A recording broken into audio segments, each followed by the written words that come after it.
வணக்கம். பறையர்னா கேவலம் அப்படின்னு நினைச்சிட்டு இருக்காங்க. இழிவான சொல்லு அப்படின்னு நினைச்சுக்கிட்டு இருக்காங்க. இந்த தமிழ்நாட்டுல வாழக்கூடிய பறையர் பெருமக்கள். ஆனா, பறையர் அப்படிங்கிற அடையாளம் வடநாட்டுல சத்திரியராக இருக்குது.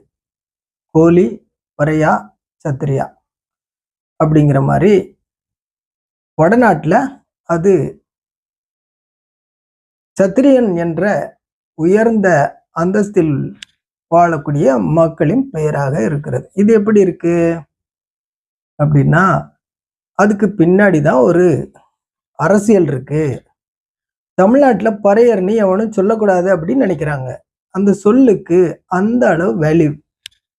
ஏன்னா, அத இந்த மக்கள் அந்த பெயருக்குரிய ஒரிஜினல் மக்கள் வந்து அத இகழ்வான சொல்லாக நினைக்கிறாங்க. அப்படி இவர்களுக்கு புகுத்தப்பட்டிருக்கு. ஆனா, அந்த பெயருக்கான அர்த்தம் சூரியனுடைய ஆதி பெயர். ஆதி மனிதன் பரபரன்னு தான் உச்சரிச்சான். பானாவுல தான் அவன் முதல் உச்சரிப்பை தொடங்குது. ஆதி மனிதனுடைய உச்சரிப்பு. அந்த பர என்னும் வார்த்தையிலிருந்து தான் பரமன் என்கின்ற வார்த்தை வருது.